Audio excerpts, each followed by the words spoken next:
This is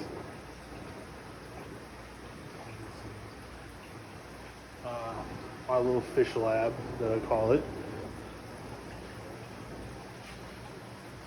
This rack I made cost me less than $100 to make. So we'll start on this rack. This first tank on the top is just a 20 long that I throw bristlenose fry in that I find, and I just throw an algae wafer in there, and it's overrun by snails and bristlenose plecos, albinos and regulars, nothing special. So this is a 10 gallon with Skifa. Let me see if I can get it. Multipatada. There's a male and two females in there. They're both pregnant. I recently sold off all the fry and a little back down to this. And then there is in here, see if they decide to show themselves. Oh, there's the female in the back. That's, oh, she's got fry? Hey, she's got fry. We found out together she's got fry. I'm gonna pull those fry. So this is the smallest cichlid. This is Pistogramoides pucopaliensis. There's the male right there. Male gets real blue, female obviously stays like that. Those fry are so small, they're too small to eat live baby brine. That's how small they are. And I keep those in a 10 gallon. And the lighting for everything is just whatever I had, and that's slowly upgrading too. Those are under cabinet lights over there that I had left over from a job. And I don't have a ton of algae issues because they're not super bright. And lights are on for 10, 11 hours a day. They're on all of them are tied together. Some shop lights, and some of them are just under cabinet lights, and some of them are aquarium lights, but that's what I use. This here has the fry of the Charodon audex, Black Prince. So this is my first or second successful catch. There's 6 of them in there, and I'm gonna leave them in there until they're nice and I don't have to worry about them getting eaten or anything. They get live baby brine and crushed up flake every day, but there's 6 of them in there, and I just keep hornwort. And I found in the hornwort the other day, I don't know if I'll find them here, but there's rice fish in there too, because I pulled that out of a rice fish tank, that hornwort, and somewhere I saw at least 6 or 7 rice fish fries around the top. Rice fish are in all my tanks. So this is a 30 breeder. These 2 top tanks here are 30 breeders. I got these at a fish store that was closing down. I think I paid $10 together for them because they didn't have bottom braces, and the guy was like, well, I don't know if they hold water, and I don't care. So in here is my breeding colony of sturbi. See if I can get them.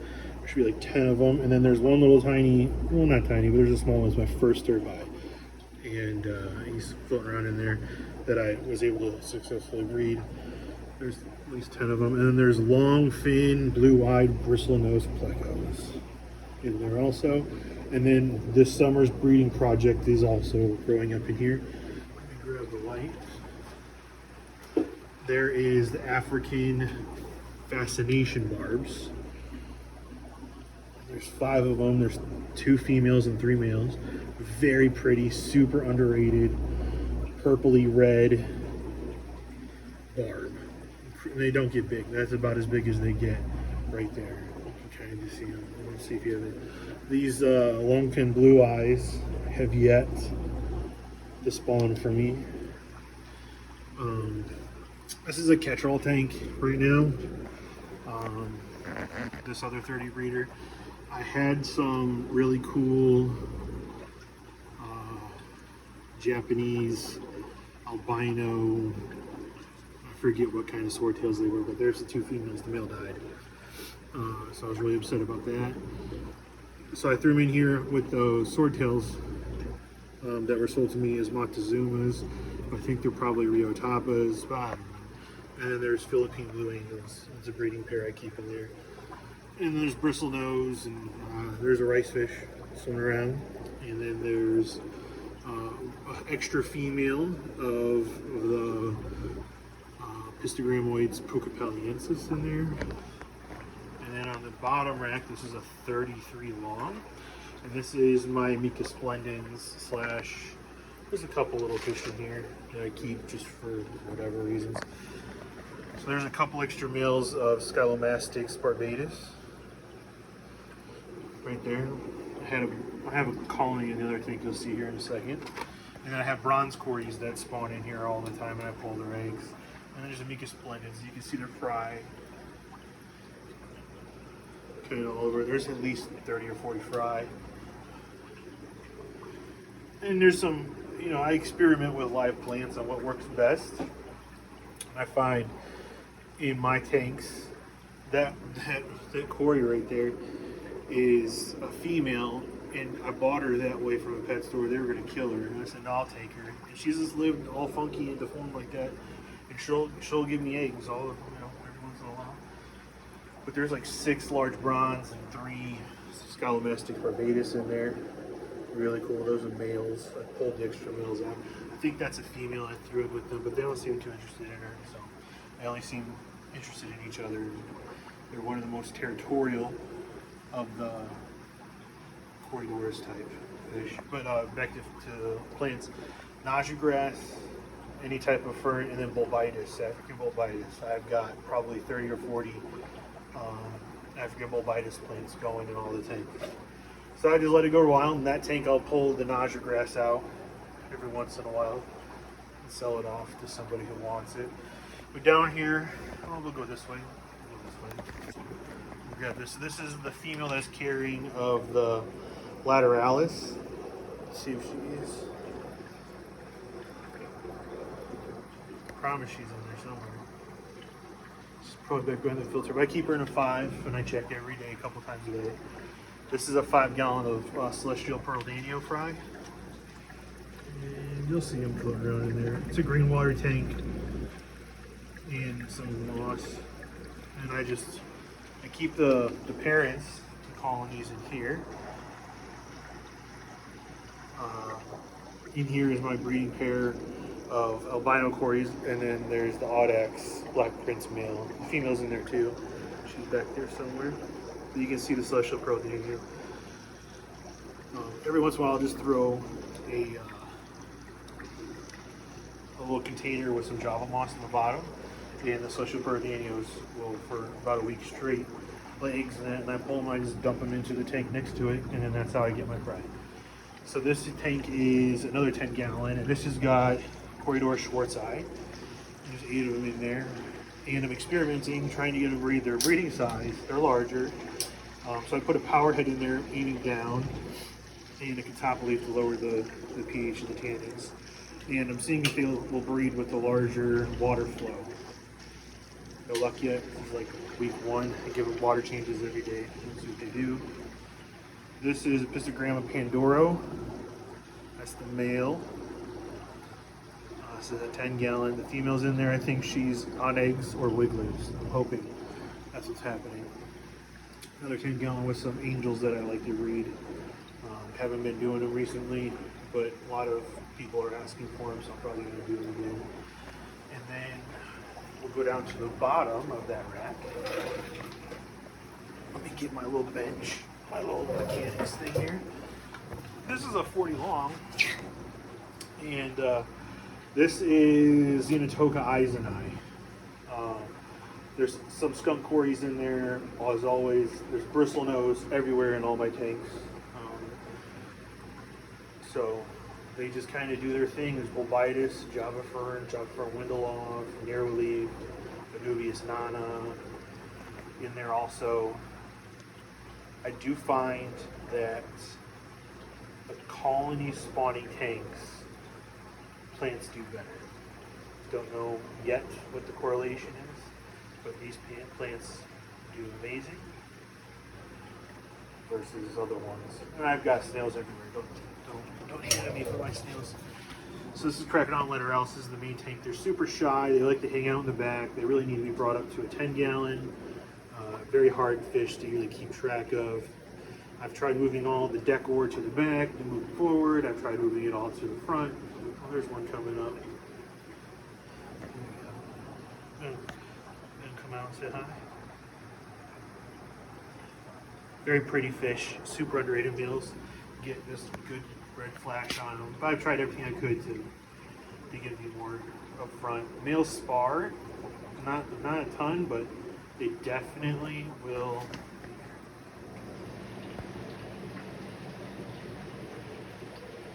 They definitely will fight over females.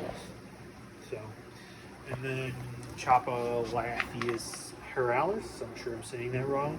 I start off with 5, and I've got 20 high. These are all 20 highs in the bottom pool. And these guys are going to be moving to a bigger tank. I've got a 33 on the way long. And I got a 65 I have to reseal. And it's kind of like next weekend's project. Now, these guys, I've seen photos online. Like you can see the dominant male there. He gets a little bit more flashy. He gets the yellow kind of tail. His yellow doesn't go all the way down. It just kind of stops in one area. Some of the others do it too. They don't get the full yellow bar on the back of the tail. It's interesting. But yeah. This tank is being reset. We got overran with hair algae. Got me mad. And that is a catch-all tank. There's the hair algae from that tank all over those plants. And that's the Limea viviata, however you say it. But they're spawning like that. And there's a random slow betta in there too. And I think there is also female Scypho francese in there. It's that side over there. That's the whole rack on that side. And then over here is my little just storage up there for all my food medications. And that's a touchscreen computer that I watch YouTube and TV on. And then this is my little fry setup over here. That's a 13-gallon tall. This is a 5-gallon. And so here I have a 5-gallon. There's a little heater and air bubbler in there, but this is how I hatch all my Cory eggs. So what I do is I grab 3 or 4 shrimp, an air bubbler, and I toss all the eggs into here. And the shrimp keep the eggs clean. There's albino Corys in there, and then this one is long fin pepper Corys. And there's a couple shrimp in there. I think those guys will probably be hatching in the next day or two. Let me find my light. Here we are. And then I use these. So once they hatch, after about a week of them hatching, they get divided out into these. So this one's all stir-by. This is long fins. And that's albinos. So, light it up. Kind of see the corner there. Those are stir-by. There's at least 40 or 50 of them in there. There's long fin peppers. There's not a ton in here. I didn't have a huge spawn a couple weeks ago, so we're kind of in the middle of the spawn. But you can kind of, you watch, you see them. And albinos. There's always tons of albinos. And this tank needs a water change, obviously. And sometimes you'll see little fry that get out in there, and I'll scoop them up and everything into there. But same thing, I keep, I'm okay with muln. The reason I'm okay with muln is it's a constant food source. They're always eating something. I will mix some Corys, but I don't mix stir-bys. Stir-bys are a lot smaller, a lot slower, and they don't compete well with food. And it is just open. So over here, this is my other rack, and we'll start at the bottom. There's nothing in there. That's just a catch tank for now, for when I'm ready. And then 2 5-gallons is 20 high. This is a 40 breeder. This 40 breeder has Xenotoca variata. And then this is my breeding colony of Scalomastix barbatus. He's here also. So these guys are super underrated. Xenotoca variata. They're not even as pretty as they really get. You give them a really good 50% water change, and they pop. The males, like these 3 right here are males. They will get almost jet black with that pearl flash to them. And the females will really get that yellow belly. Really pretty. And this tank, I'm really disappointed. The Bulbitis. These are 3 really good sized Bulbitis plants. It's slowly taken over by hair algae. So my plan is I will move them to a tub in the summertime with Limias or goldfish, and they will eat the hair algae off, but goldfish won't eat Bulbitis plants. So at least that's my experience, and then that's what I do. So up top here, this is a grow out in this tank. This is a 20 long sideways. So there's dwarf neon praecox rainbows, and then there's Julii cories that can grow out, and then there's Pistogramma, double, triple red. I forget which ones they are. That are in there. There's probably about 10 of the Pistogramma. There's 10 of the Julii, and there's at least a dozen of the praecox. Now the praecox I'm not using right now. I'm on the fence if I want to. They're such slow growing. Those are all mine, 100% all mine. I have this like 2nd generation back there. Contemplating if I want to keep spawning them or let them go. Undecided yet. And then this is a 20 long that's in grow out. It's a grow out tank. Also, this has the Limea tridents. They're kind of in the back there. They're super shy. And there's albino cories in that breeder box. And then there is long-finned pepper Pleias in here. This is the larger of my grow outs. I take these ones to the store and I get a little bit more premium for them because they're so big. But yeah, this Java moss in there, Limea tridents. Then on top you'll see this is a spawning lot full of Daisy's rice fish eggs. Put them in there 2 days ago. I leave them in the tanks for a week and I pull them around. This tank is a 20 long.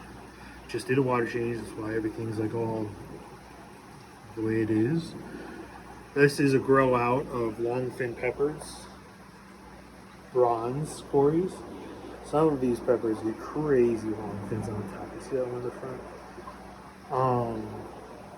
There might be some albinos in there, I forget. Yeah, there's some albinos in there. There's also cherry shrimp. Cherry shrimp in all my tanks. Period. Every tank has cherry shrimp.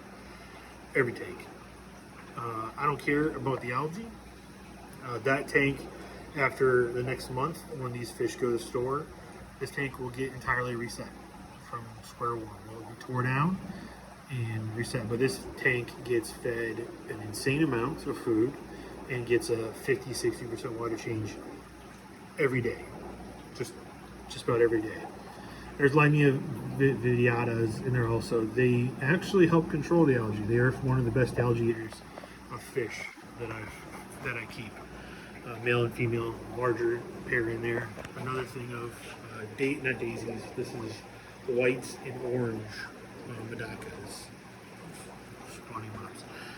Another 20 long, full of just albinos. There's a couple sturbi in here, experimenting to see how they do. As always, baby bristlenose, cherry shrimp. There might be a couple longfin, but there's probably 200 or 300 of the albinos in here right now. And again, this is a grow out for 2 months. These 2 tanks here, all 5 of these tanks, except for that one. These 5 of these tanks are corridor grow outs. And every 2 months they get entirely reset. So they stay in there until they go to store, and then once they go to the store and there's no fish in there, I will 100% reset these tanks. So that way there's no algae. That kind of stuff. This is the humpback Limea. And I seem to be doing pretty good on these guys. These guys are pretty like guppies. And this is one of the only tanks I have that have dorsage in it. And the snails eat the crap out of the dorsage because they're always starving. Or the bristlenose, I don't know. But yeah, I like them. They're cool. They always come to the front. When they get real big, there's a big... They don't live very long. They only live like maybe 2 years. They're not a very long-lived fish. I think that's why they probably breed so much. That's why they breed like guppies. So that's it for that rack. Not rack, but the shelf. Yeah, long ways. Nothing underneath them as long as the tank has a frame. For the smaller tanks like 20 hides, they can sit on there. No problem. So this is the top rack. This is my breeding colony of long-fin peppered cories. And the reason this tank's cloudy is I gave it too big of a water change, and I think I forgot to dechlorinate it, and I've reset it. So this also has a breeding pair of blue-eyed lemon plecos. So this is how long the fins get on those dudes. And these peppered cories, there's naja grass, guppy grass in there. Half the eggs will be that little ball back there of them. Half the eggs that they lay will be laid in there. And the only reason, because I'm just not always watching this tank, I'll see that they have eggs, is they'll lay one or two on the glass. Look how long this guy's dorsal fin is. It's longer than his body. It's really cool. I really enjoy these fish. These are one of the fish that I keep just because I really enjoy them. I really do. See how long those guys are? And that's a male. See how long that is? Male gets significantly longer than females. This is a big female, nowhere near as long. Smaller males, they get huge. So these are 15 gallons, by the way. These top three are 15 gallons sideways. This is orange Medaka, or at least at one point they were, but they've been bred so much that you can see they get little black spotches on them. And I've seen people who sell these as tricolors now online, but that's just bad genetics. That's all it is. And there's panda cory growouts in there too. And they spawn in this mop here. I sit in there for a week and I pull it and put it in the 2.5 gallons. Or sometimes I'll pull the eggs. But you can see the sparkle on them pretty good. But you see the black spotting on them, that's definitely bad genetics. It's not. 3 years ago when I got these fish, every one of them would be bright, good color orange. And now they just get bred with that. Maybe I'll play around with it more and turn them black. It'd be cool. This is a 15 gallon. This is a grow out / breeding tank for guppies and corridors. So there's yellow cobras. Really interesting species of guppy. That's full grown. Males are full grown. Males are full grown in there. And the females are enormous. And they get bigger than that. The females get even larger. There's also CW97s, corridors. And then there's orange Venezuelans that grow out of here. And they're all getting to a beautiful size. I swore I saw eggs the other day, but I'm pretty sure they ate them. So these guys might get their own tank soon. And see what they do. They're pretty awesome. This is a 10 gallon with Pistogramma, triple reds, and Beckford's pencilfish. The Beckford's pencilfish are this summer's breeding project. I got these on sale at RMS for like $1.88, and I bought 8 of them. And they're really starting to color up and be pretty. Getting the blue tail, the blue anal fin tips. Some are getting a little fat like a female. So they're looking good, and that's a fun tank. I like that tank. This is a white rice fish. This tank I also accidentally nuked, but they'll be fine because I just do a lot of water changes. And then there's orange laser cories. So these whites I developed, white sparkles I developed from the orange. I noticed that occasionally I would get a couple really white rice fish. I pulled them, put them in their own tank, and I bred them and bred them and bred them, and here we are. And now we have a white strain. They give me about like 30% white when they spawn. And they give me an orange also. And then this is Daisy's rice fish. These guys are cool. I like them a lot. There's a lot of them. They're a very underrated fish, but they're fun. I enjoy them a lot. And so temperature in here, it's hot outside today. It's like 55, and it's 78 down here. So top rack 78. It was 3 degrees for every row. So it's in the low 70s. And I don't heat any of the tanks but 2 of them. The 2 Pistogramma tanks, the breeding tanks. The only 2 that I heat because they really need it. The others are unheated in the wintertime when it's like -12 outside. The bottom tanks will be 58. And they're fine. Everything's fine. I have angels that will spawn at 68 degrees. As long as you're feeding them super healthy foods, as long as you do that, they're fine. But yeah, this is my little setup, and it's always evolving, going into like, 2.0 and that kind of stuff. Have a good one.